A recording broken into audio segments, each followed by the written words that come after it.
Hello everyone, welcome to the radiology room classes. आज हम जो डिस्कस करने वाले हैं वो है हमारा 2019 में जो DSSB का पेपर हुआ था रेडियोग्राफर का 30 तारीख को 30/8/2019 को, उसको हम डिस्कस करेंगे। और आज जो इस वीडियो में जो हम डिस्कस करने वाले हैं वो हम करेंगे नॉन टेक्निकल पार्ट की भी हम रीजनिंग को जो है डिस्कस करेंगे। इस पेपर के अंदर नॉन टेक्निकल पार्ट में रीजनिंग, मैथ्स, GK इन सबको भी पूछा गया था। और नॉन टेक्निकल पार्ट के साथ हम लोग टेक्निकल पार्ट जो रेडियोग्राफर का सिलेबस का जो पार्ट है उसको भी हम डिस्कस करेंगे। ठीक है, तो स्टार्ट करते हैं पहले सवाल से। सबसे पहले जो हम डिस्कस करेंगे वो हम करेंगे कौन से क्वेश्चंस को, नॉन टेक्निकल की भी हम डिस्कस करेंगे, रीजनिंग के सवालों को। ठीक है, पहला सवाल देखते हैं हम लोग। From the given alternatives select the word which can not be formed using the letters of the given word. Question में सिंपली पूछा है कि इनमें ये जो हमें लेटर्स दे रखे हैं REIMBURSED, इनमें से हम कौन से लेटर को कौन सा वर्ड जो है उसको फॉर्म नहीं कर सकते। ठीक है, देखो बरीड जो है उसको फॉर्म कर सकते हैं क्योंकि BURIED ये जो छः के 6 लेटर्स है ये हमें इसके अंदर दिए हुए हैं। SURIED भी हमें दिया हुआ है। देखो एस दे रखा है, U दिया हुआ है, R दिया हुआ है, ठीक है, E दिया हुआ है, ठीक है, I दिया हुआ है और D दिया हुआ है। ठीक है, ये सारे लेटर्स हमें दे रखे हैं। बस्ट को हम फॉर्म नहीं कर सकते। क्यों नहीं कर सकते? क्योंकि BUR और S ये चारों लेटर्स तो हमें दिए हुए हैं, लेकिन T लेटर जो है हमें इसके अंदर कहीं भी नहीं दिया हुआ। तो इसका करेक्ट आंसर क्या हो जाएगा हमारा C। तो ये तो इजी क्वेश्चन था। अगले सवाल पे चलते हैं। In the following question select the odd word from the given alternatives. इसमें से हमें क्या बताना है? इन चारों में से ऑड अल्टरनेटिव को बताना है। पैराग्राफ, सेंटेंस, वर्ड और डिजिट। देखो पैराग्राफ के अंदर भी हम मल्टीपल लेटर्स का ग्रुप का हम यूज़ करते हैं, वर्ड्स का यूज़ करते हैं। सेंटेंस के अंदर भी मल्टीपल लेटर्स होते हैं जिसके अंदर हम वर्ड्स का यूज़ करते हैं। वर्ड के अंदर भी मल्टीपल लेटर्स होते हैं, लेकिन डिजिट जो है उसके अंदर तो सिंगल लेटर होते हैं। या फिर ये बोले कि ये तीनों जो है किससे रिलेटेड है? इंग्लिश के उससे रिलेटेड है। या फिर डिजिट जो वर्ड है हम किसके अंदर यूज़ करते हैं? मैथ के अंदर। इस तरीके से भी आप कर सकते हैं। तो इसका करेक्ट आंसर हो जाएगा हमारा ऑप्शन कौन सा? फोर्थ ऑप्शन जो है इसका करेक्ट आंसर हो जाएगा। अगले सवाल पे चलते हैं। In the following question select the odd letters या फिर letter from the given statement. इसमें से हमें क्या बताना है? ऑड लेटर या फिर ऑड लेटर्स को हमें बताना है। ये वाला जो सवाल है एक्चुअल में इसका आंसर जो है आपको मुझे कमेंट सेक्शन में आंसर करना है। ठीक है, इसका आंसर जो भी कमेंट सेक्शन में आपको आंसर करके बताना है, क्योंकि इस क्वेश्चन में मेरे को डाउट है। आई थिंक कि इसका आंसर DJMV होना चाहिए, बट एक बार आप लोग भी सॉल्व करके इसको देखना। अगले क्वेश्चन पे चलते हैं। In the following question select the related terms from the given alternatives. इनमें से हमें बताना है कि जिस तरीके से LJ का QO के साथ रिलेशन है, वैसे ही AK का किसके साथ रिलेशन होगा। देखें इस टाइप के क्वेश्चंस को सॉल्व करने के लिए सबसे पहले तो आपको जितने भी लेटर्स है उनकी क्या पता होनी चाहिए? न्यूमेरिकल वैल्यू पता होनी चाहिए। जैसे कि ABCDEFGHI इन सब की आपको क्या याद होनी चाहिए? न्यूमेरिकल वैल्यू याद होनी चाहिए। जैसे कि A 1 नंबर पे आता है, B जो है वो 2 पे आता है, C जो है वो 3 पे, 4 पे। इस तरीके से सबकी जो है आपको वैल्यू याद होनी चाहिए। अब हम इसको सॉल्व करते हैं। किस तरीके से सॉल्व करेंगे इसको हम? देखिए L जो है वो कितने नंबर पे आता है हमारा? अल्फ़ाबेटिकल ऑर्डर के हिसाब से 12th नंबर पे आता है। J जो है वो आता है हमारा 10th नंबर पे। ठीक है, तो यहाँ पे क्या हो रहा है? 2 का रिडक्शन हो रहा है। 12 से 2 -2 हो रहा है। उसी तरीके से Q क्या है हमारा? 17 नंबर पे आता है। और O जो है हमारा कितने नंबर पे आता है? 15। तो दोनों फॉलो कर रहे हैं। इसके अंदर भी -2 हो रहा है, इसके अंदर भी -2 हो रहा है। उसी तरीके से इसको देखते हैं। A जो है वो 1 नंबर पे आता है और K जो है हमारा 11 नंबर पे आता है। ठीक है, तो इधर क्या हो रहा है? -10 का डिफरेंस आ रहा है। कितने का आ रहा है? -10 का। तो इनमें से हम देखते हैं कि किसके अंदर हमें -10 का डिफरेंस देखने को मिल रहा है। पहला देखते हैं हम F और P। क्या दिया हुआ है हमें? पहला दिया हुआ है हमें F और P। F जो है आता है हमारा 6th नंबर पे और P आता है हमारा 16 नंबर पे। तो पहले के अंदर ये हमारा फॉलो हो रहा है +10। तो पहला आंसर हो जाएगा हमारा। बाकी को आप सॉल्व करके देखेंगे, ये फॉलो नहीं होंगे। तो आंसर क्या हो जाएगा हमारा? FP। अगले सवाल पे चलते हैं। In a certain code language robot is written as this and फिर क्रेन को किस तरीके से लिखा जाएगा। देखिए रोबोट जो है उसको हम लिखते हैं कैसे, MJWVO। तो पहले हम इसको सॉल्व करके देखते हैं कि इसके अंदर किस तरीके से फॉलो कर रहा है। पहले एक बार हम सबकी न्यूमेरिकल वैल्यू लिख लेते हैं। R जो है 80 नंबर पे आता है, O 15 पे आता है, B 2 पे आता है, A 1 पे आता है और T 20 पे आता है। ठीक है, T जो है 20 पे आता है, M 13 पे आता है, J 10 पे आता है, W 23 पे, V 22 पे और O जो है O आता है हमारा 15 नंबर पे। तो देखिए इसके अंदर कैसे फॉलो कर रहा है। इसके अंदर यहाँ पे सबसे पहले तरीका देखते हैं हम कि 18 से 13 पे आने के लिए हमको क्या करना पड़ेगा, -5। वैसे अगर 15 से 10 पे आना है तो -5। ठीक है, B क्या है हमारा 2 है और B 2 है और W क्या है हमारा 23। W हमारा 23 है। अच्छा B हमारा 2 है और B को हम किस तरीके से लिख सकते हैं, जैसे कि ये चीज़ आपको बतानी चाहिए। A से लेकर Z तक A1 पोजीशन पे B Z हमारा 26। ठीक है, Z पे 26 खत्म हो गया। देन वापस हमारा अल्फ़ाबेट रिपीट होता है और A जो है हमारा जिसको हम 1 से लिखते हैं इसको हम 27 न्यूमेरिकल वैल्यू से भी रिप्रेजेंट कर सकते हैं। वैसे ही B को हम 28 से, C को हम 29 से, इस तरीके से हम रिप्रेजेंट कर सकते हैं। तो B के लिए हम 2 भी यूज़ कर सकते हैं और B के लिए हम 28 को भी यूज़ कर सकते हैं।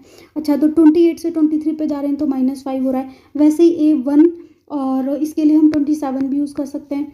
तो 27 से 22 पे जाने के लिए हमको -5 करना पड़ रहा है और T की वैल्यू 20 और O की वैल्यू 15, तो यहाँ पे भी -5। तो यहाँ क्या हो रहा है, -5 -5 फॉलो हो रहा है। तो सिंपली CRANE जो हमें दिया हुआ है इसमें भी हम क्या कर देंगे, -5।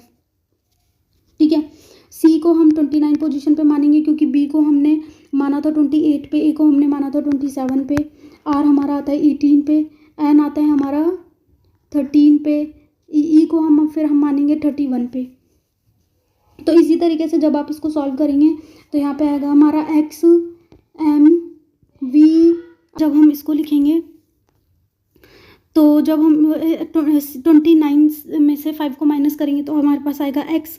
ठीक है, XYZ। X का क्या नंबर होता है, 24। 29 में से 5 जाएंगे तो हमारे पास आएगा X। देन 18 में से 5 जाएंगे तो जो हमें मिलेगा वो आएगा M। M कितने नंबर पे होता है हमारा, 30 नंबर पे। तो 18 में से 5 गए तो 13, 27 में से 5 गए तो 22। ठीक है, और 22 पे होता है V। 13 में से 5 गए तो बचेगा हमारे पास 9 और 9 पे होता है हमारा 8। 31 में से 5 गए तो 26 और हमारा Z। तो XMVIZ जो होगा इसका आंसर हो जाएगा। अगले क्वेश्चन पे चलते हैं। अगला क्वेश्चन भी इसी तरीके से है कि किसी लैंग्वेज में हम TRACKR ट्रैकर को हम लिखते हैं SJDZSS। ठीक है, तो इसके अंदर भी वही कि हम पहले इनका अल्फ़ाबेट के ऑर्डर को हम लिख लेंगे। T 20 पे आता है, R 18 पे आता है, A 1 पे आता है, C 3 पे आता है, K 11 पे आता है और R जो है हमारा 18 पे आता है। S 19 पे, J 10 पे, D 4 पे, Z 26 पे, S 19 पे और S 19 पे। अब इसके अंदर देखते हैं हम 20 में से 1 गया तो 19, पर फिर ये यहाँ पे फॉलो नहीं हो रहा है तो हम दूसरे तरीके से इसको सॉल्व करके देखते हैं। क्रॉसिंग वाला तरीका हम लगाते हैं। T से S -1, यहाँ पे क्या हो रहा है -1। देन R से S +1। ठीक है, देन A से Z, ये क्या हो रहा है हमारा -1। देन C से D +1 -1 +1 और 18 से 19। तो यहाँ पे क्या फॉलो कर रहा है, -1 +1 -1 +1 को फॉलो कर रहा है। तो जो हमारा हमसे पूछा है किसका, पॉइंटिंग का। पॉइंटिंग के अंदर भी हम -1 +1 को फॉलो करवा के देखते हैं। -1 +1 को फॉलो करवा के देखते हैं। POINTG -1। P का -1 करेंगे तो हमारे पास क्या आएगा, O। ठीक है, इसी तरीके से जब आप इसमें -1 +1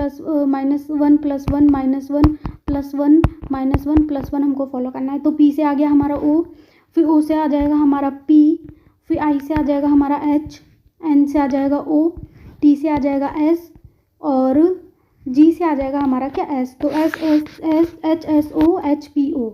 तो ऑप्शन 4 जो है हमारा क्या हो जाएगा, करेक्ट आंसर। अगले सवाल पे चलते हैं। अच्छा, अगला सवाल है हमारा पज़ल बेस्ड, सिंपल पज़ल है एक। 5 आर्टिकल्स हैं हमारे पास, 5 article H, M, N, P and Q are kept one above the other, ठीक है।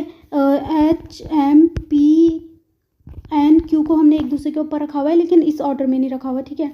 पर सबसे पहले बोल रखा है कि there are 2 articles between P और M, P और M के बीच में 2 आर्टिकल्स है, तो P और M के बीच में हम क्या मान लेते हैं, 2 आर्टिकल्स को मान लेते हैं। P और M की हमें पोजीशन नहीं पता, तो P/M करके मैंने लिख दिया, ठीक है, P/M करके मैंने लिख दिया। अच्छा, अगली स्टेटमेंट पढ़ते हैं। There are 2 articles between the H and Q, H और Q के बीच में भी 2 आर्टिकल्स हैं, H और Q के बीच में भी 2 आर्टिकल्स हैं। And H is above Q, अच्छा, और ये भी बोल दिया कि H Q के ऊपर है, ठीक है, H Q के ऊपर है और 2 आर्टिकल्स इनके बीच में। Q is just below P, Q जो है P के जस्ट बिलो है। इसमें हमें बोला है कि H और P के बीच, Q के बीच में 2 आर्टिकल्स है, Q is just below P, Q जो है P के जस्ट नीचे, तो P यहाँ पे आ जाएगा, ठीक है। H dot P dot H P Q, अब हमसे पूछा है M और Q के बीच में कितने आर्टिकल्स होंगे, हमसे बोला है कि 5 आर्टिकल्स हैं, ठीक है, टोटल 5 आर्टिकल्स हैं। तो P यहाँ पे अगर 2 छोड़ के हम अगर M को यहाँ रखेंगे तो ये कितने, 1 2 3 4 5 6 आर्टिकल्स हो जाएंगे। तो इस तरीके से हम इसको प्लेस नहीं कर सकते, तो हम जो है M को ऊपर प्लेस करके देखते हैं, M को जो है हम प्लेस करके देखते हैं ऊपर। P 1 2 छोड़ के यहाँ पे आ गया हमारा M, तो 1 2 3 4, P से 2 छोड़ के, सॉरी 2 छोड़ के M है ना, तो P 1 2 छोड़ के M, तो 1 2 3 4 5, ये हो गए हमारे 5 आर्टिकल्स, ठीक है। इनको हमने अरेंज कर दिया, M H P Q, M H P और Q अरेंज हो गया और N बचा, तो N यहाँ पे आ जाएगा। तो अरेंजमेंट क्या हो गया हमारा, M H N P और Q। और क्वेश्चन में हमसे पूछा how many articles are there between the M और Q, M और Q के बीच में कितने आर्टिकल्स हैं, M और Q के बीच में हमारे 3 आर्टिकल्स हैं, H N और P, तो आंसर क्या हो जाएगा हमारा 3। आगे समझ में, अगले क्वेश्चन पे चलते हैं। अगला जो है हमारा सिलोजिज्म है, ठीक है, सिलोजिज्म है। स्टेटमेंट, पहली स्टेटमेंट है हमारी सम वाइट आर ब्लैक, कुछ वाइट जो है हमारे क्या है, ब्लैक है। वाइट को मैं W से, ब्लैक को मैं B से रिप्रेजेंट कर रही हूँ। सम रेड आर वाइट, फिर ये बोल रहा है कि कुछ रेड जो है वो वाइट है, तो कुछ रेड क्या हो गए हमारे, वाइट हो गए।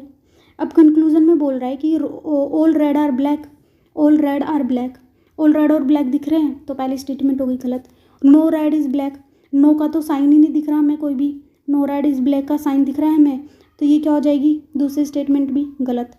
तीसरी स्टेटमेंट बोल रहा है ऑल ब्लैक आर वाइट, कि सारे के सारे ब्लैक वाइट है, नहीं, सम ब्लैक जो है वो वाइट है लेकिन सारे ब्लैक वाइट नहीं है, तो तीसरी भी गलत।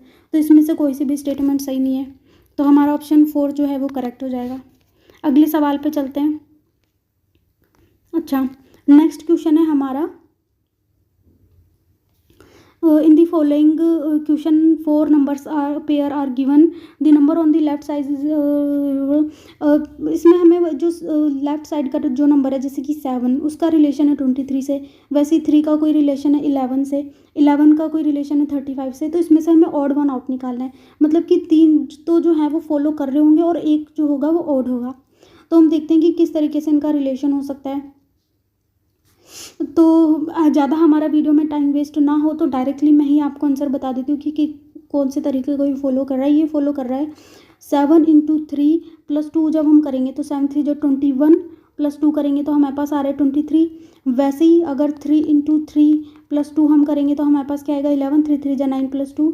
वैसे ही 11 × 3 + 2 हम करेंगे तो हमारे पास 35 आएगा।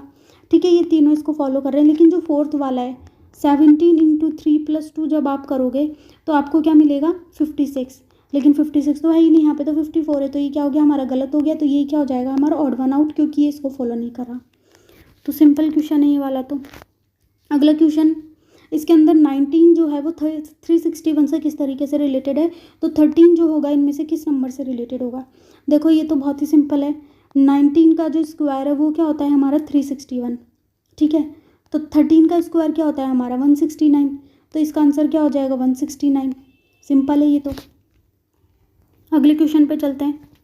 By interchanging which 2 science equation will be correct. इनमें से कौन से दो साइंस को इंटरचेंज करने पे जो है ये इक्वेशन करेक्ट हो जाएगी। ये तो सिंपल क्वेश्चन है, खुद आप इनमें से इन चारों ऑप्शंस में से इसके अंदर पुट करके देखना है कि जैसे मल्टीप्लाई और प्लस को हमने इंटरचेंज कर दिया तो मल्टीप्लाई की जगह पे प्लस और प्लस की जगह पे मल्टीप्लाई, तो इस तरीके से आप इनको सॉल्व करके देखना। जब आप सॉल्व करोगे तो ऑप्शन बी जो है वो करेक्ट हो जाएगा।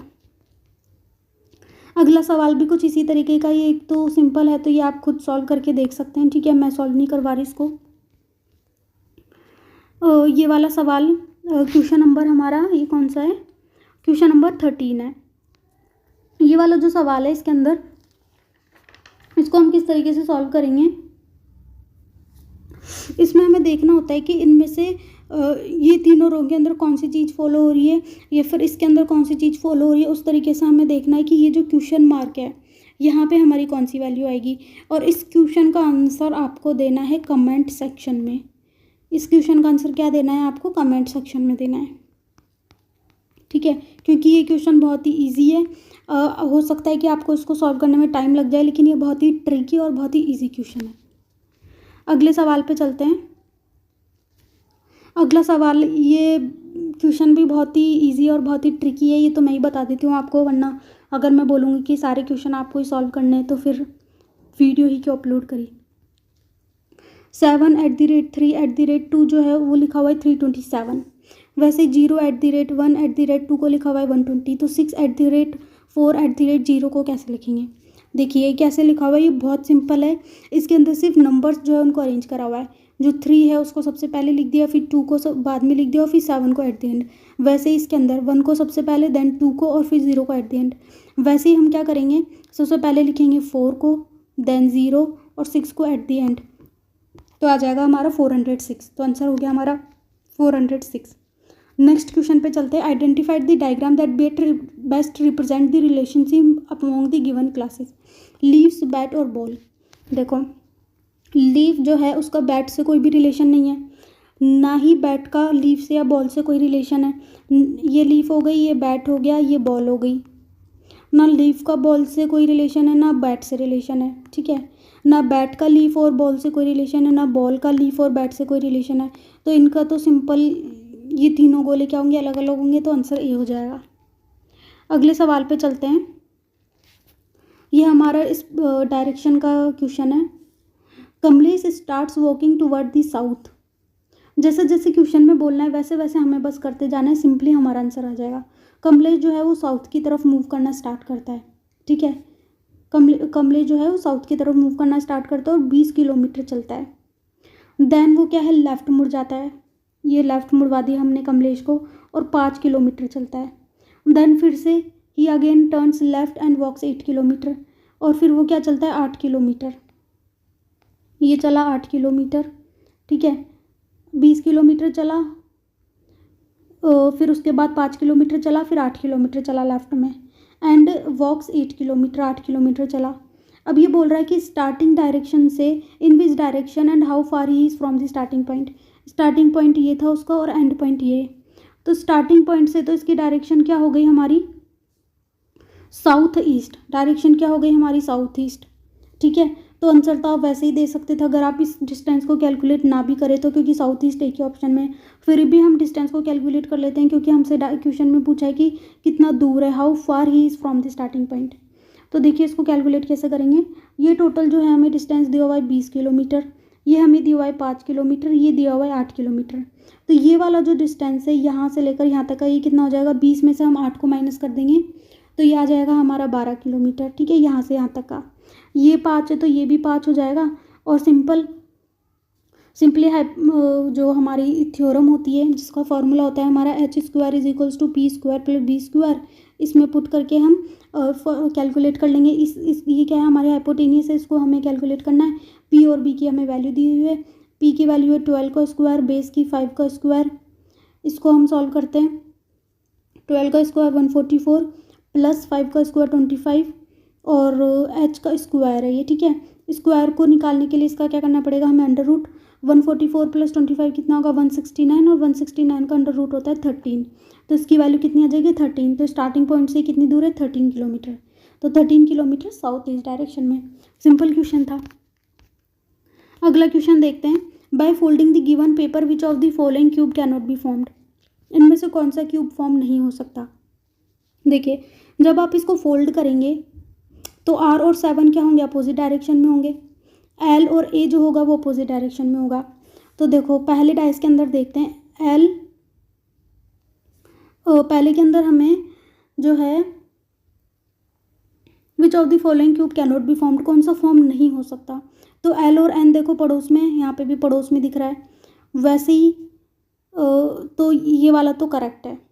दूसरा आर एन ए, आर और ए जो है वो पड़ोस में है और ए के बगल में एन है, तो ये वाला भी सही है इसके हिसाब से।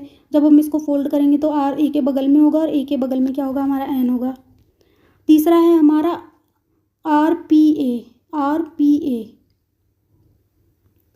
तो इसी तरीके से ये वाला भी फॉलो होगा, केवल ये वाला फॉलो नहीं होगा, एन पी एल, एन के बगल में पी, एन के बगल में तो पी आ ही नहीं सकता, तो ये तो वैसे ही गलत हो गया। तो ये वाला जो है वो फॉलो नहीं होगा, ये वाला डाइस जो है वो पॉसिबल नहीं है उसके हिसाब से। अगले सवाल पे चलते हैं। In the following question select the odd figure out from the given alternatives. इनमें से हमें ऑड वन आउट निकालना है। देखो इसके अंदर क्या है, इधर बाहर की तरफ एरो जा रही है, अंदर की तरफ एरो दोनों साइड से बाहर की तरफ एरो जा रही है और ये बीच में इस तरीके से ये डंडा है और इसके टिप पे कुछ लगा हुआ है, ठीक है। इसके अंदर भी क्या हो रहा है, ये बाहर की तरफ एरो जा रही है, बाहर की तरफ, और ये टिप के बीच में कुछ है और जो कि अंदर की साइड आ रहा है। चौथे वाले के अंदर भी बाहर की तरफ एरो जा रही है, बाहर की तरफ, और बीच में कुछ टिप पे इस तरीके से आ रहा है। लेकिन जो थर्ड वाला है इसके अंदर बाहर की तरफ एरो तो जा रही है, लेकिन ये जो टिप है इसकी क्या है, बाहर की तरफ है, लेकिन बाकी सबके अंदर टिप अंदर की तरफ है। तो ऑड वन आउट कौन सा आ जाएगा, ये हमारा थर्ड वाला। अगले सवाल पे चलते हैं। In the following question select the odd figure from the given alternatives. इनमें से हमें ऑड फिगर निकालना है। इसमें देखो दो तो फुल भरे हुए स्क्वायर है और एक खाली है। इसमें भी दो फुल है एक खाली है, इसमें भी दो फुल है एक खाली है, लेकिन इसके अंदर क्या है, दो फुल है और एक आधा खाली है। तो ये वाला क्या हो जाएगा, हमारा ऑड वन आउट। अगला सवाल देखते हैं।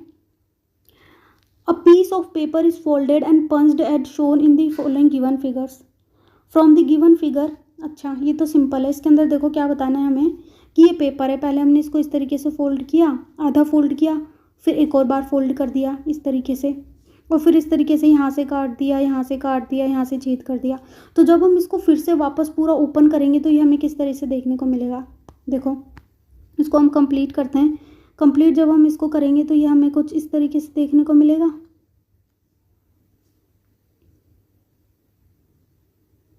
ये हमें कुछ इस तरीके से देखने को मिलेगा। यहाँ से यहाँ पे एक छेद होगा, ठीक है, और फिर इसको यहाँ से बनाएंगे तो कुछ इस तरीके से यहाँ से एक खड्डा होगा, फिर सीधा, फिर एक खड्डा होगा, फिर सीधा, फिर यहाँ पे इस तरीके से ट्रायंगल, और यहाँ पे भी हमें एक छेद देखने को मिलेगा। तो ये वाला जो डायग्राम है वो किस वाले से मैच कर रहा है, इन चारों में से पहले वाले से ही मैच कर रहा है। तो पहला वाला क्या हो जाएगा, हमारा सही हो जाएगा।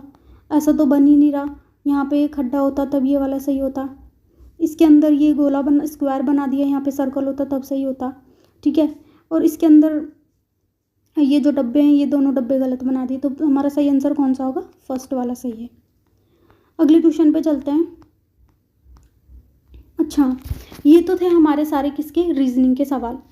अब हम करने वाले जनरल अवेयरनेस के क्वेश्चन। रीजनिंग के एक बार मैं बता देती हूँ आपको, 20 क्वेश्चन पूछे हुए थे रीजनिंग के, और 20 क्वेश्चन किसके पूछे थे इन्होंने, जनरल अवेयरनेस के। जनरल अवेयरनेस का मतलब कि जीके के 20 क्वेश्चन पूछे हुए थे मैथ्स के। तो 20 क्वेश्चन कर लेते हैं हम जीके के, ठीक है। पहला सवाल है कि Meenakshi temple is located in which state. GK के तो सवाल सिंपल है कि अगर आपको याद है तो आप कर सकते हो, और याद नहीं है तो आप नहीं कर सकते, ठीक है। तो मीनाक्षी टेम्पल जो है हमारा तमिलनाडु में लोकेटेड है। याद होना चाहिए आपको कि मीनाक्षी टेम्पल वाला जो टॉपिक है बहुत इंपॉर्टेंट है। जीके के अंदर, स्टैटिक जीके के अंदर कुछ टॉपिक हैं जैसे कि फोक डांसेज, म्यूजिकल इंस्ट्रूमेंट,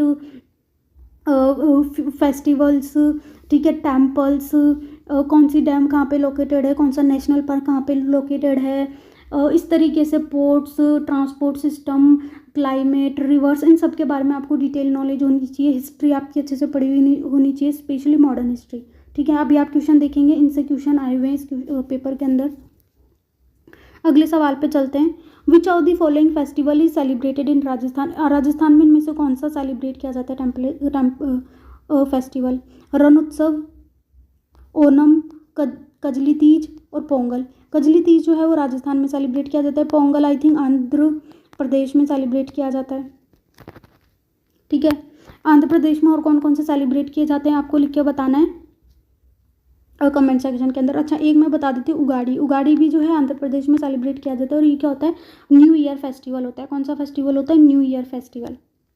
अगला सवाल देखते हैं, Ka Pomblang Nongkrem festival is celebrated with in which state? ये तो आपको नाम से ही पता चल रहा होगा कि कोई नॉर्थ ईस्ट स्टेट का फेस्टिवल है, का पोंगब्लांग नोंगक्रेम।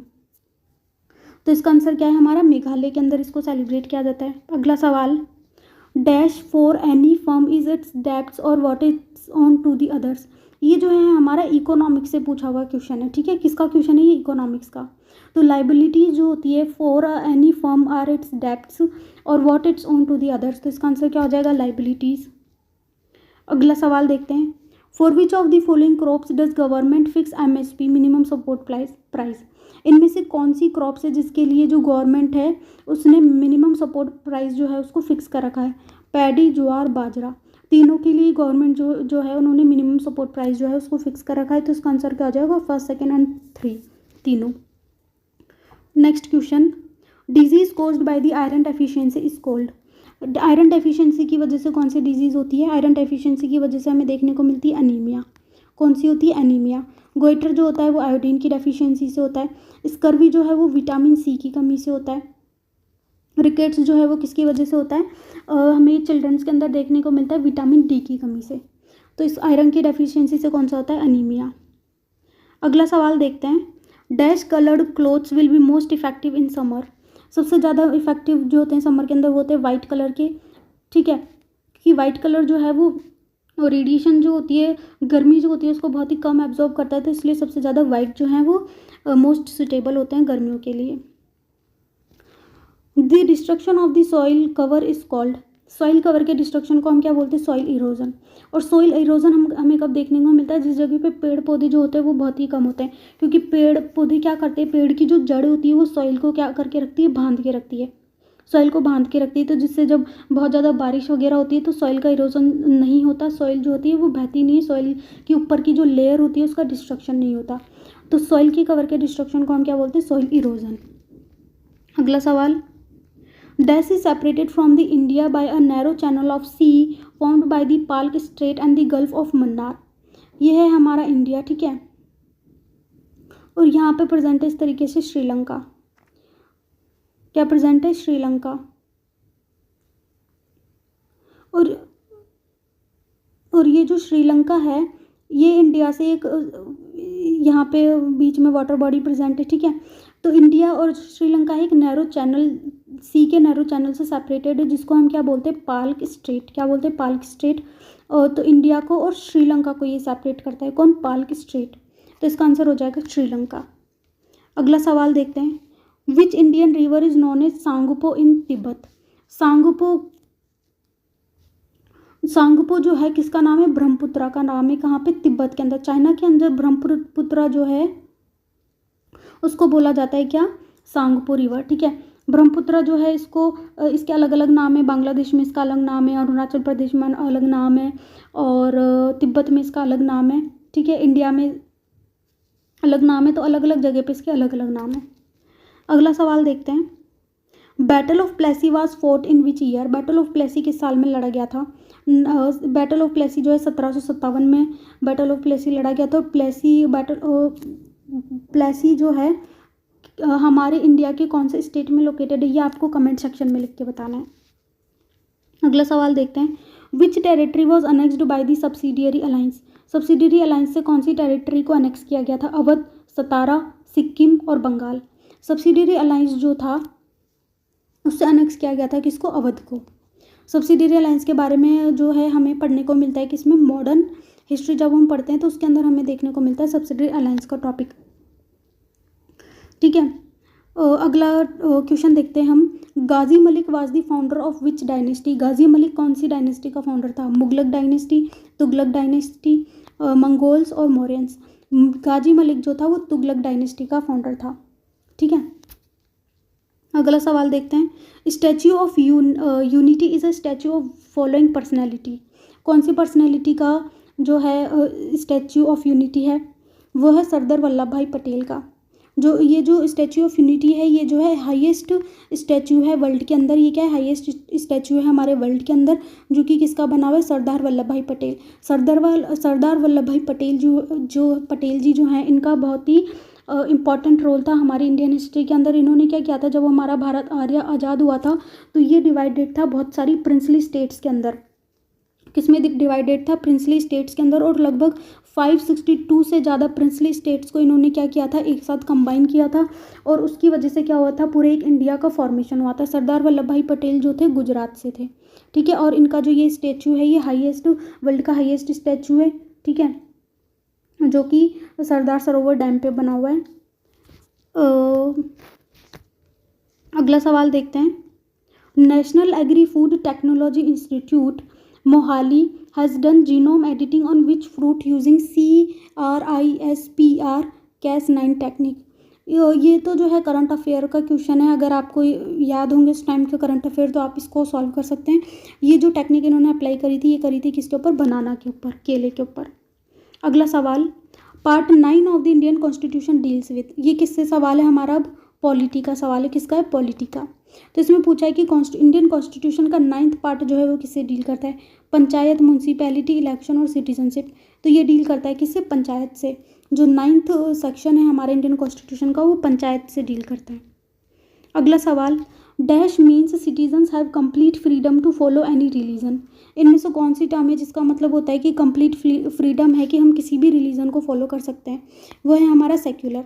जो इंडिया के जो पर्सन्स हैं उनके पास फ्रीडम है कि वो किसी भी रिलीजन को फॉलो कर सकते हैं, but India does not have any particular religion. India किसी भी पर्टिकुलर रिलीजन को फॉलो नहीं कर सकते, बट वहाँ के रहने वाले लोग जो हैं वो किसी भी रिलीजन को फॉलो कर सकते हैं। अगला सवाल, Sikkim was added to the Indian union through which amendment act. Sikkim को जो है इंडिया का पार्ट बनाया गया 36th अमेंडमेंट एक्ट से।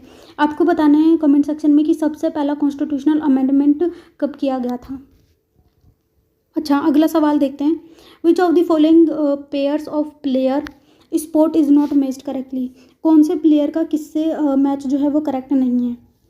शिखर धवन सबको पता है क्रिकेट से एसोसिएटेड है।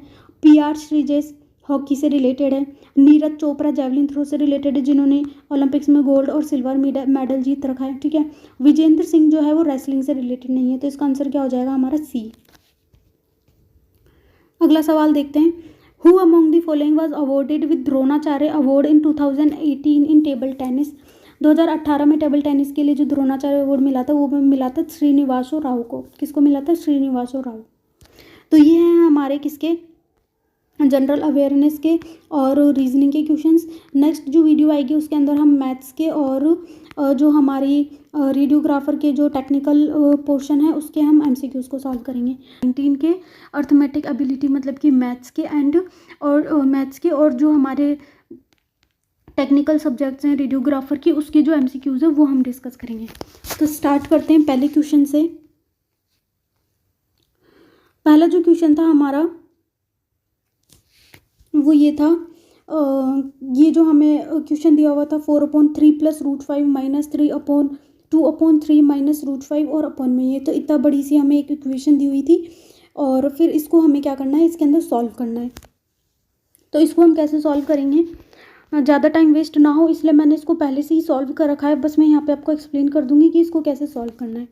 ये जो इक्वेशन है ये क्या है? बहुत ही कॉम्प्लिकेटेड है।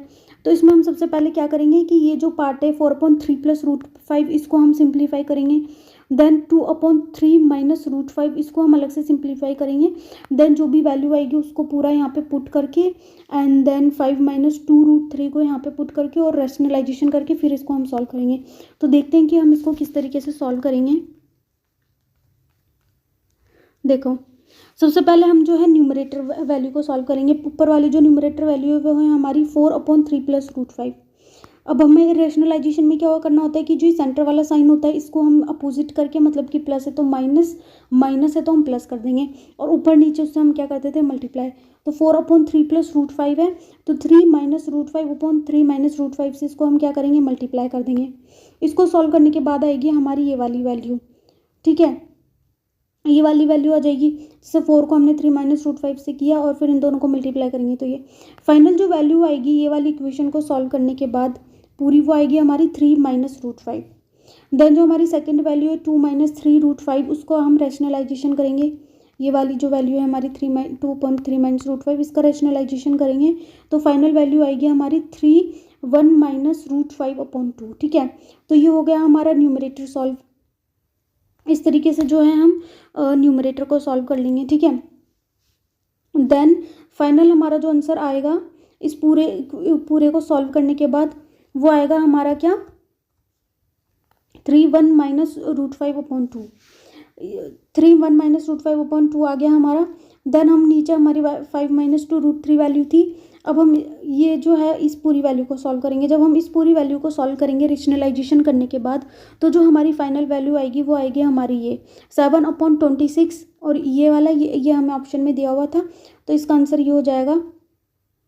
ये क्या है, थोड़ा सा कॉम्प्लिकेटेड क्वेश्चन है, बट हाँ जिनको कंसेप्ट पता है वो इसको इजीली सॉल्व कर सकते हैं। नेक्स्ट क्वेश्चन पे चलते हैं। नेक्स्ट क्वेश्चन भी हमारा रैशनलाइजेशन पे ही बेस्ड था।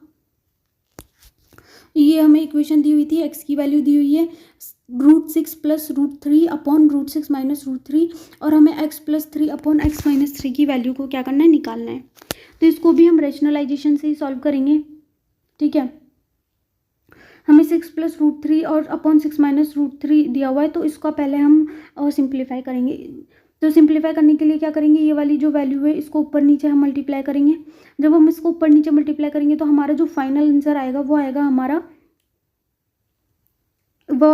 ये 9 प्लस 6 √2/3। ये वाला आंसर आने के बाद इसको हम और सिंप्लीफाई कैसे कर सकते हैं, इसको हम और सिंप्लीफाई करने के लिए इधर से 3 को हमने कॉमन ले लिया, ये 3 को हमने कॉमन ले लिया, तो अंदर क्या बचेगा हमारा 3 प्लस 2 √2/3। ये 3 से 3 कट जाएगा तो हमारी x की वैल्यू आ जाएगी 3 प्लस 2 √2। अब हमारे पास x की वैल्यू आ गई। अब x की वैल्यू आ गई तो यहाँ पे और यहाँ पे हम x की वैल्यू को पुट करके क्या कर लेंगे, इसको सॉल्व कर लेंगे। वही मैंने आगे करा हुआ है कि x की वैल्यू को हमने यहाँ पे क्या किया, पुट किया 3 प्लस 2 √2 प्लस 3। नीचे में भी हमने x की जगह पे 3 प्लस 2 √2 को प्लेस किया, ठीक है। और इसको सॉल्व करने के बाद हमारी फाइनल जो वैल्यू आएगी वो ये आएगी, ठीक है। यहाँ से ये 2 से 2 कट जाएगा, 3 √2/√2 बचेगा। फिर इसको हम और सिंप्लीफाई करके क्या लिख सकते हैं, 3 √2, इसको हम कैसे लिख सकते हैं, 3 √2 प्लस √2/√2, ठीक है। √2 से √2 कट जाएगा तो 1 बचेगा यहाँ पे, तो 3/√2 प्लस 1 आएगा, ठीक है। 3/√2 प्लस 1 आएगा। अब हमने क्या किया, यहाँ पे 3/√2 जो आया उसको और सिंप्लीफाई कर दिया रेशनलाइजेशन करके। ये जो √2 है इसको हमने ऊपर नीचे मल्टीप्लाई कर दिया, तो हमारा आंसर क्या आ गया, फाइनली 2 प्लस 3 √2/2 हमारा आंसर आ गया। और ये हमें ऑप्शन में भी दिया हुआ है 2 प्लस 3 √2/2, तो ये इसका आंसर हो जाएगा। एक ही क्वेश्चन था इसके अंदर, ये जो हमें इक्वेशन दी हुई है इसकी वैल्यू हमें सॉल्व करके बतानी है। इसका जो आंसर है आपको किस में देना है, कमेंट बॉक्स में देना है। ये जो क्वेश्चन है इसका आंसर आपको देना है कमेंट बॉक्स में। एक और सवाल देखते हैं। Next question number 44। इसके अंदर हमें दिया हुआ है after giving 2 successive discounts of 10% and 15%। एक सेलर है जिसने 10% और 15% का सक्सेसिव डिस्काउंट दिया।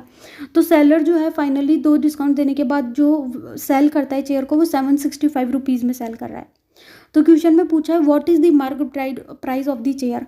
तो मार्क्ड प्राइस क्या होगी, तो सबसे पहले सक्सेसिव डिस्काउंट उसने 10 और 15% का दिया है, तो हम टोटल डिस्काउंट निकालेंगे, उसने टोटल डिस्काउंट कितना दिया होगा। तो इसका क्या होता है, डायरेक्ट फॉर्मूला होता है कैलकुलेट करने का, a plus B minus AB/100, ठीक है। ए क्या है, जो पहला डिस्काउंट दिया है, बी जो उसने दूसरा डिस्काउंट दिया है। तो इससे हम कैलकुलेट कर लेंगे, ए की वैल्यू 10% हो गई, बी की वैल्यू 15% हो गई। तो जब हम इस वैल्यू को यहाँ पे पुट करेंगे 10 प्लस 15 माइनस 10 इंटू 15/100, तो हमारे पास जो फाइनल आंसर आएगा वो आएगा हमारे पास 47/2। और 47/2 को परसेंटेज में लिखने के लिए हम क्या करेंगे, 100 से मल्टीप्लाई कर देंगे तो 23.5% आ जाएगा। मतलब कि जो टोटल डिस्काउंट दिया उसने सक्सेसिव डिस्काउंट देने के बाद वो दिया 23.5%। अब हमसे सवाल में पूछा है कि फाइनली जो चेयर उसने सेल करी वो 765 में करी। तो जो 765 है वो हमारी 765 हमें वैल्यू दी है फाइनली, और हमें निकालनी है किसकी वैल्यू, हमें निकालनी है मार्क्ड प्राइस। और मार्क्ड प्राइस क्या होगी, 100% की वैल्यू होगी।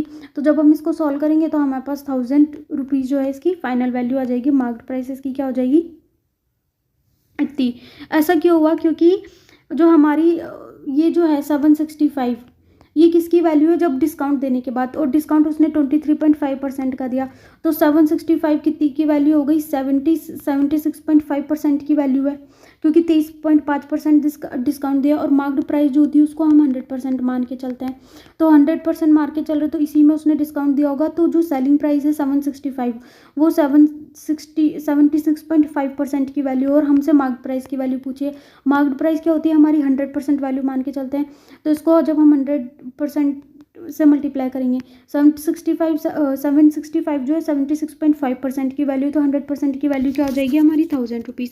यही मैंने यहाँ पे सॉल्व करके आपको दिखा रखा है, ठीक है। अगले सवाल देखते हैं। Next question number 45। In a class there are 50 students. एक क्लास के अंदर 15 स्टूडेंट है। जो 5 स्टूडेंट है उनका एवरेज मार्क्स है 42, 6 स्टूडेंट का एवरेज मार्क्स है 45, and the average marks of the remaining student, जो 4 रिमेनिंग स्टूडेंट बचे 15 स्टूडेंट्स में से, उनके एवरेज मार्क्स है x। और जो एवरेज मार्क्स है पूरी क्लास का वो है हमारा 136/3। Then what is the value of the x। तो x की वैल्यू निकालनी है। देखो इसको कैसे सॉल्व करेंगे। ट्यूशन में दिया हुआ है 15 स्टूडेंट्स है टोटल। 5 स्टूडेंट्स जो है उनके 42 जो है एवरेज मार्क्स है, ठीक है। जितने भी स्टूडेंट्स होंगे उसमें से 5 स्टूडेंट के 42 एवरेज मार्क्स है। तो टोटल कितना हो जाएगा हमारा 42 × 5, ठीक है। 42 × 5 करेंगे तो 5 स्टूडेंट्स के टोटल मार्क्स आ गए 210। वैसे दिया हुआ है 6 स्टूडेंट्स का एवरेज मार्क्स 45 है, तो 6 स्टूडेंट्स का टोटल मार्क्स कितना हो जाएगा, 6 × 45 270। और 4 स्टूडेंट्स हैं उनका जो टोटल मतलब कि एवरेज मार्क्स जो है वो है हमारा x। तो टोटल मार्क्स कितने हो जाएंगे इनके 4x। तो 5 स्टूडेंट्स के टोटल 210 हैं, 6 का 270 और 4 का 4x। और ये 5 × 6 × 4 ये क्या है हमारे 15, यही तो है हमारे टोटल 15 स्टूडेंट्स। तो टोटल 15 स्टूडेंट्स ये हो गए हमारे। और क्वेश्चन में एक और चीज़ दी हुई थी कि जो पूरी क्लास का एवरेज मार्क्स है वो है हमारा 136/3। पूरी क्लास का एवरेज मार्क्स 136/3 है, ठीक है। तो टोटल कितना हो जाएगा, 15 स्टूडेंट्स का 680। और ये जो 680 होगा ये किसके बराबर होगा, 210, 270 और 4x, इन तीनों के सम के तो बराबर होगा। तो 210 + 270 + 4x जो होगा हमारे 680 के बराबर होगा। तो यहाँ से हम x की वैल्यू कैलकुलेट कर सकते हैं। तो x की वैल्यू क्या हो जाएगी हमारी 50। तो इसका आंसर हो जाएगा 50। अगले सवाल पे चलते हैं। The population of a village increases at the rate of 20% per year. एक विलेज है जिसके अंदर हर साल 20% पॉपुलेशन जो है वो इंक्रीज हो जाती है।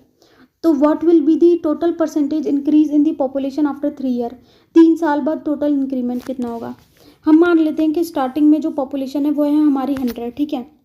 अज्यूम कर लेते हैं कि टोटल पॉपुलेशन स्टार्टिंग में 100 है। तो एक साल में कितना इंक्रीमेंट हो रहा है 20% का। तो 100 से कितना हो जाएगा ये 120 एक साल में। देन अगेन 120 नेक्स्ट ईयर में वापस से 20 का इंक्रीमेंट होगा। तो 120 जो होगा हमारा उसका हम 20% इंक्रीज करेंगे तो क्या आ जाएगा हमारा 144। फिर अगले 3rd ईयर में वापस से क्या होगा 20% इंक्रीजमेंट होगा 144 में, तो 172.8। तो 3 साल में टोटल इंक्रीमेंट कितना हुआ हमारा 100 से 172.8। अगर स्टार्टिंग की पॉपुलेशन हमारी 100% है तो फाइनल पॉपुलेशन कितनी हो जाएगी 172.8। और 172.8 में से 100 माइनस करेंगे तो कितना आएगा हमारा 72.8। तो टोटल इंक्रीमेंट कितना हुआ 72.8% का। नेक्स्ट क्वेश्चन देखते हैं। If a number is reduced by 20%, किसी भी नंबर को अगर 20% से रिड्यूस कर सकते हैं तो वो 320 हो जाता है। Then it become 320। By what percent the number should be reduced so that it becomes 375। कितने से उसको रिड्यूस किया जाए कि वो 375 हो जाए। मान लेते हैं कि जो भी नंबर है वो हमारा x है। तो अगर x जो है उसको 20% रिड्यूस किया ठीक है। तो 20% रिड्यूस किया तो कितना बचेगा 80%, मतलब कि x की 80% की वैल्यू हमें कितनी दी हुई है 320, तो x की वैल्यू आ गई हमारी 400। ठीक है।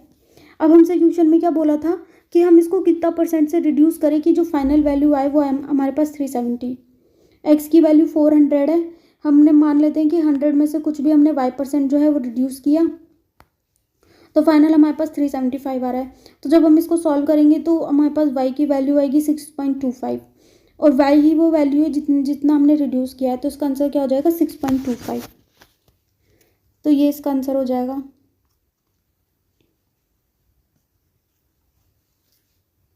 अगला सवाल देखते हैं।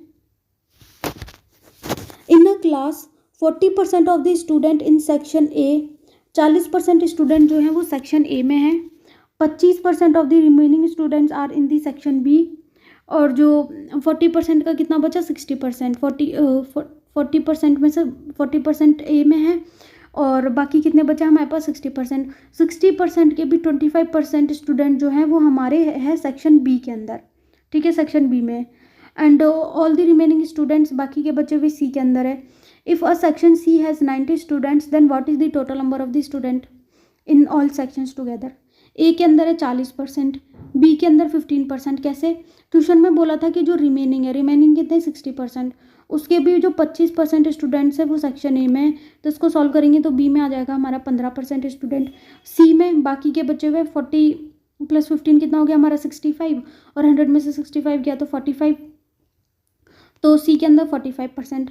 क्वेश्चन में हमें दिया हुआ है कि जो सी सेक्शन है उसके अंदर 90 स्टूडेंट्स हैं, मतलब कि 45% की वैल्यू कितनी है हमारी 90, 45% की वैल्यू है 90, और हमसे पूछा पूरे सेक्शन में मिला के स्टूडेंट कितने स्टूडेंट्स हैं, पूरे सेक्शन में मिला के 100% स्टूडेंट्स होंगे।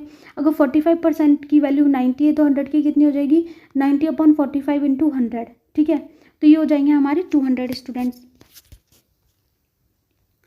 नेक्स्ट क्वेश्चन देखते हैं। A vendor sells an article for ₹231. If he had sold it for ₹63 less, then he would have incurred a loss of 20%. What is the cost price of the article? Selling price दी हुई है question में 231, ठीक है। अगर वो उसको 63 rupees कम में बेचता है, यानी 231 में से अगर 63 माइनस कर दे तो कितने बचेंगे 168। अगर 168 रुपीज़ में बेचता तो उसको 20% का लॉस होता। 20% का लॉस मतलब कि उसने कितने में बेचा है, उसको 80% में बेचा है, ठीक है, 80% में बेचा है, तो 168 जो है हमारी किसकी वैल्यू है 80% की, और हमें निकालनी किसकी है, हमें निकालनी कॉस्ट प्राइस, और कॉस्ट प्राइस क्या होती है 100% वैल्यू होती है। तो 168 की वैल्यू हमें 80% दी हुई है, 100% की निकालनी है तो 100% से मल्टीप्लाई कर लेंगे। हमेशा ध्यान रखना जिसकी भी वैल्यू दी है उसको परसेंटेज से डिवाइड करते हैं, और जिस भी वैल्यू को हमें निकालना है उसको हम मल्टीप्लाई कर देते हैं, ठीक है। तो इस तरीके से 100% को हम मल्टीप्लाई कर देंगे तो हमारी कॉस्ट प्राइस क्या हो जाएगी, कॉस्ट प्राइस आ जाएगी हमारी 210। अगला क्वेश्चन देखते हैं। इसमें हमें एक इक्वेशन दी हुई है कि a³ + b³ upon a³ - b³ जो है उसकी ये वैल्यू है, तो a/b की वैल्यू कितनी होगी। अगर हम इसको फॉर्मूले से करेंगे तो ये क्या होगा, हमें इसको सॉल्व करने में बहुत ज़्यादा दिक्कत होगी, तो सिंपली हम एक एक वैल्यू को पुट करके यहाँ पे सॉल्व करेंगे। जब हम पहली वैल्यू को ही पुट करते हैं, मतलब कि a/b की वैल्यू को हम पुट करते हैं 9/8, और जब हम इसको यहाँ पे सॉल्व करेंगे, सॉल्व करके देखेंगे तो हमारा आंसर आएगा 1241/217। तो पहला ही जो हमारा ऑप्शन है वो इसको सेटिस्फाई कर रहा है, तो हमारा आंसर हो जाएगा, ठीक है। अगला क्वेश्चन देखते हैं। नेक्स्ट क्वेश्चन में दिया हुआ है, अगर a/3 की वैल्यू a/3 = b/7, तो यहाँ से हम a/b को क्या लिख सकते हैं 3/7। नेक्स्ट दिया हुआ है 2c/3d जो है वो a/b के बराबर है, 2 × c/3 × d = a/b, और a/b की वैल्यू हमें पता है 3/7 है, तो a/b की जगह 3/7 को पुट कर देंगे। यहाँ से हम c/d की वैल्यू कैलकुलेट कर लेंगे, तो हमें कैलकुलेट करनी है 14ac/3bd। अब हमारे पास a/b की वैल्यू भी है, c/d की वैल्यू भी है, a/b वैल्यू है हमारी 3/7, c/d की वैल्यू है 9/14, तो इस पूरे वैल्यूज़ को यहाँ पे पुट करके सॉल्व कर लेंगे, आंसर आ जाएगा 9/7। नेक्स्ट क्वेश्चन देखते हैं। 3 numbers are in a ratio of 7:10:11. The difference of the square of the largest and the smallest number is 1800. What is the half of the middle number? ठीक है, हमें ratio दिया हुआ है तीनों नंबर्स का 7, 10 और 11। तो हम मान लेते हैं कि जो नंबर होंगे वो क्या हो जाएगा हमारा 7x, 10x और 11x। फिर क्वेश्चन में दिया हुआ है कि जो लार्जेस्ट नंबर का स्क्वायर है, लार्जेस्ट यानी 11x का स्क्वायर माइनस जो स्मॉलेस्ट नंबर का स्क्वायर है वो लार्जेस्ट का स्क्वायर माइनस 11 स्मॉलेस्ट का स्क्वायर जो है हमारा 1800 है। इस पूरे को सॉल्व करेंगे तो हमारे पास एक्स स्क्वायर की वैल्यू आ जाएगी 25, एक्स की वैल्यू आ जाएगी 5। हमसे क्वेश्चन में क्या पूछा है मिडल नंबर की वैल्यू, और मिडल नंबर क्या है हमारा 10x। तो 10 इंटू एक्स की वैल्यू है 5, तो 10x की वैल्यू आ गई 50, और इसका भी हाफ पूछा है तो हाफ कितना हो जाएगा 25। ये हमने सॉल्व कर रखा है यहाँ पे, तो इसका आंसर क्या हो जाएगा 25। नेक्स्ट क्वेश्चन देखते हैं। नेक्स्ट क्वेश्चन में पूछा है हमसे what will be the simple interest on the sum of ₹4000 for 5 years at the rate of 20% per annum. इसमें तो सिंपल इंटरेस्ट का फॉर्मूला लगेगा principal into rate into time upon 100। Principal हमें दिया हुआ है 4000, रेट हमें दिए हुए है 20%, टाइम दिया हुआ है 5 साल। इसको सॉल्व करेंगे तो सिंपल इंटरेस्ट आ जाएगा हमारा 4000। अगला क्वेश्चन देखते हैं। ये वाला क्वेश्चन थोड़ा सा लेंथी है। इसमें दिया हुआ है अ train passes 2 persons walking in the same direction. एक ट्रेन जो है वो पास करती है 2 persons को। मान लेते हैं कि जो एक पर्सन है वो P1 है और दूसरा पर्सन P2 है। तो P1 को पास कर रही है और P2 को भी पास कर रही है। P1 को पास कर रही है 5 किलोमीटर पर आवर की स्पीड से 3 सेकंड में, और P2 को पास कर रही है 10 किलोमीटर पर आवर की स्पीड से 4 सेकंड में। ठीक है, फिर हमसे क्वेश्चन में पूछा है how much time the train will take to cross a pole. तो कोई पोल है उसको क्रॉस करने में जो ट्रेन है उसको कितना टाइम लगेगा। तो सबसे पहले तो इसके लिए आपको एक फॉर्मूला पता होना चाहिए, और वो फॉर्मूला होता है हमारा speed is equals to distance upon time. ठीक है, speed is equals to distance upon time. अब हमें जो हमारा क्या बोलते हैं, पहले हम फर्स्ट पर्सन के लिए देखते हैं। ठीक है, जो speed is equals to distance upon time मैंने बता दिया, और क्वेश्चन में दिया हुआ है कि जो ट्रेन है और जो पर्सन है वो दोनों सेम डायरेक्शन में मूव कर रहे हैं। जब दोनों सेम डायरेक्शन में मूव करेंगे तो उन दोनों की स्पीड क्या हो जाएगी, सब्ट्रैक्ट करेंगे। जब अपोजिट डायरेक्शन में मूव करते हैं तो ऐड करते हैं, और जब सेम डायरेक्शन में मूव करते हैं तो स्पीड क्या होती है, प्लस होती है। तो speed of train minus speed of first person किसके बराबर होगा, डिस्टेंस अपॉन टाइम। डिस्टेंस क्या होगा यहाँ पे, ट्रेन की लेंथ अपॉन स्पीड ट्रेन की। तो इस इक्वेशन को सॉल्व करेंगे, ये 3 यहाँ पे चला जाएगा तो 3 इंटू ST माइनस स्पीड जो है फर्स्ट पर्सन के रिस्पेक्ट में वो है 5 किलोमीटर पर आवर, तो 3 इंटू 5 क्या हो जाएगा 15 is equals to length of train. वैसे ही हम सेकेंड इक्वेशन को सॉल्व करेंगे तो ये आ जाएगा हमारा। अब दोनों के अंदर ये दोनों जो है बराबर है किसके, लेंथ ऑफ ट्रेन के। तो दोनों इक्वेशन को हम क्या कर सकते हैं, इक्वेट कर सकते हैं। तो इन दोनों इक्वेशंस को हमने क्या कर दिया, बराबर कर दिया। 3ST minus 15 is equals to 4ST minus 40। इसको जब हम सॉल्व करेंगे तो स्पीड जो आएगी ट्रेन की वो आएगी 25 किलोमीटर पर आवर। फिर इसको हम मीटर पर सेकंड में कन्वर्ट करेंगे तो 125/18 पर सेकंड। ठीक है, ये आ गई हमारी स्पीड ट्रेन की। अब हम ट्रेन की लेंथ को कैलकुलेट करेंगे। लेंथ कैलकुलेट करने के लिए या तो इस इक्वेशन में पुट कर दो वैल्यू को, ट्रेन की जो स्पीड आई है उसको, या फिर इस इक्वेशन में हमने पुट किया है इस वाली इक्वेशन में। ठीक है, तो जब हम इसको सॉल्व करेंगे length of train 3 into speed of train minus 15, तो आ जाएगी हमारी लेंथ कितनी, 50/3 मीटर जो है हमारी ट्रेन की लेंथ आ जाएगी। अब time to cross a pole, इसके लिए वही फॉर्मूला लगेगा, speed is equals to distance upon time. Speed हमारी कितनी आई थी 125/18 मीटर पर सेकेंड। ठीक है, डिस्टेंस कितना है हमारा 50/3। डिस्टेंस का मतलब है ट्रेन की लेंथ इंटू टाइम हमें कैलकुलेट करना है। तो इसको जब हम सॉल्व करेंगे तो 12/5 सेकेंड आ जाएगा आंसर। तो पोल को क्रॉस करने में जो टाइम लगेगा वो लगेगा 12/5 सेकेंड। एक क्वेश्चन के अंदर डिस्क्रिपेंसी थी तो इस क्वेश्चन को हम सॉल्व नहीं करेंगे। अगला क्वेश्चन देखते हैं। हाँ, ये वाला जो क्वेश्चन है इसका आंसर भी आपको कमेंट बॉक्स में देना है। ये टाइम एंड वर्क पे बेस्ड है। इतने सारे क्वेश्चन मैं आपको सॉल्व करवा रही हूँ, 1-2 क्वेश्चन आपको भी कमेंट बॉक्स में आंसर करने हैं। एक ये हमारा मेंस्ट्रुएशन से क्वेश्चन दिया हुआ है। इसमें मेंस्ट्रुएशन से इसमें दिया हुआ है if the diagonal of a cube is this. Cube की डायगोनल 7√2 है, मतलब कि क्यूब की डायगोनल नहीं है। ये जो क्यूब होता है उसके अंदर हमारे जितने भी जो फेसेस होते हैं वो क्या होते हैं, इक्वल होते हैं। तो क्यूब का एक फेस है हमारा ये, जैसे कोई भी एक फेस ले लिया हमने, क्योंकि उसके अंदर तो सारे फेसेस की साइज जो होती है वो बराबर होती है। तो उसमें जो डायगोनल की जो लेंथ है वो 7√2 दी हुई है। तो हमसे क्यूब की वॉल्यूम पूछी है। तो क्यूब की वॉल्यूम का फॉर्मूला होता है ए क्यूब, मतलब कि जो क्यूब की जो साइड्स है उनकी लेंथ का क्यूब। तो उससे पहले हमको लेंथ निकालनी पड़ेगी, हमें तो डायगोनल दी हुई है। तो उसको निकालने के लिए हम सिंपल ये पाइथागोरस थ्योरम से सॉल्व कर लेंगे कि हमें ये दी हुई है और क्यूब के अंदर बाकी लेंथ जो होती है वो बराबर होती है। ये भी ए सेंटीमीटर होगी, ये भी है, ये भी है सेंटीमीटर, ये भी है सेंटीमीटर। तो ये इससे क्या आ जाएगा हमारा, ये 7√2 है। पाइथागोरस थ्योरम लगाएंगे तो ए स्क्वायर प्लस ए स्क्वायर क्या आ जाएगा, 2a स्क्वायर। फिर जब हम इसको सॉल्व करेंगे तो ए की वैल्यू आ जाएगी हमारी 7, यानी क्यूब के लेंथ की वैल्यू आ गई हमारी 7। और इससे अब हम सॉल्व कर सकते हैं। वॉल्यूम क्या होता है क्यूब का, ए क्यूब। 7 क्यूब करेंगे तो 343 सेंटीमीटर क्यूब। तो इसका आंसर आ जाएगा 343 सेंटीमीटर क्यूब। नेक्स्ट क्वेश्चन देखते हैं। इसमें हमसे बोला हुआ है radius of the base of a circular cylinder is 10.5 centimetre. Radius जो है सर्कुलर सिलेंडर की वो है हमारी 10.5 सेंटीमीटर। हाइट जो है हमारी ट्वाइस है रेडियस के। तो वॉल्यूम का होगा सिलेंडर का, वॉल्यूम जो का फॉर्मूला होता है पाई आर स्क्वायर एच। ठीक है, पाई आर स्क्वायर एच। ठीक है, पाई की वैल्यू हमें पता होती है 22/7। रेडियस हमें दी हुई है 10.5 सेंटीमीटर और 10.5 का स्क्वायर इंटू हाइट हमें दी हुई है कि ट्वाइस ऑफ रेडियस, तो ट्वाइस ऑफ रेडियस 10.5। इसको सॉल्व करेंगे तो आएगा हमारा 72776.5 सेंटीमीटर क्यूब।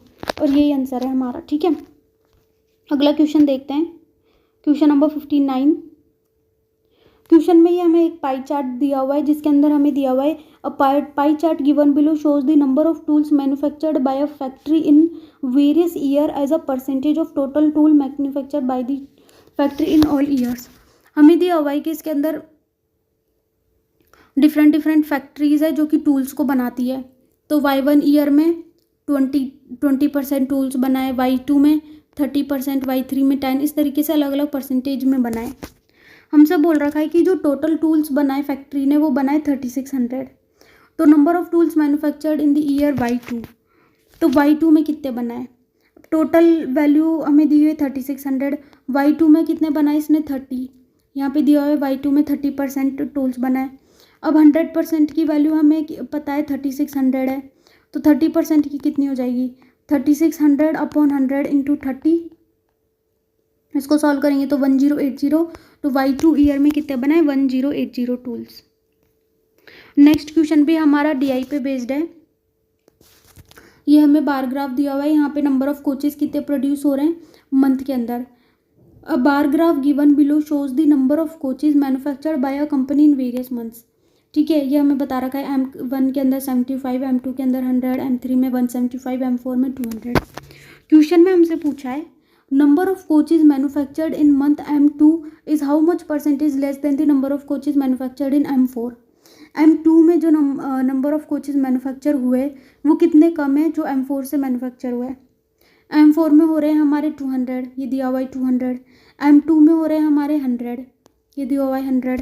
और हमें किससे कंपेयर करना है M4 से, तो M4 को हम नीचे लिख देंगे। तो 200 माइनस 100/200 कितना आ जाएगा हमें 0.5। और हमसे आंसर पूछा है परसेंटेज में। परसेंटेज से निकालने के लिए हम क्या करते हैं 100 से मल्टीप्लाई कर देते हैं। तो 0.5 को हम 100 से मल्टीप्लाई करेंगे तो 50%। तो जो M2 के अंदर मैन्युफैक्चर हुए वो क्या है M4 से 50% कम है। और हम वैसे भी देख सकते हैं कि यहाँ पे 100 मैन्युफैक्चर हुए हैं, यहाँ पे 200, तो ऑलमोस्ट यहाँ पे क्या है इसकी हाफ मैन्युफैक्चरिंग हो रही है। तो बिना सॉल्व किए भी हम इसको इस तरीके से कर सकते थे। तो ये थे हमारे पूरे किसके ये हमारे थे अर्थमेटिक एबिलिटी के क्वेश्चंस पूरे। ठीक है, देख सकते हैं कि कितने अच्छे लेवल के क्वेश्चंस रेडियोग्राफर के एग्जाम्स में भी पूछे जाते हैं। ये हमारा DSSB का शिफ्ट 1 का पेपर है। ठीक है, और नेक्स्ट जो वीडियो आएगी उसके अंदर हम DSSB का ही शिफ्ट 2 का पेपर डिस्कस करेंगे। ठीक है, शिफ्ट 2 का। और थोड़े दिनों में अभी जो 2025 में DSSB का पेपर हुआ है एक बार उसके आंसर की आ जाए, देन उसके बाद उस पेपर को भी हम क्या करेंगे डिस्कस करेंगे। तो ये हो गया हमारा अर्थमेटिक एबिलिटी।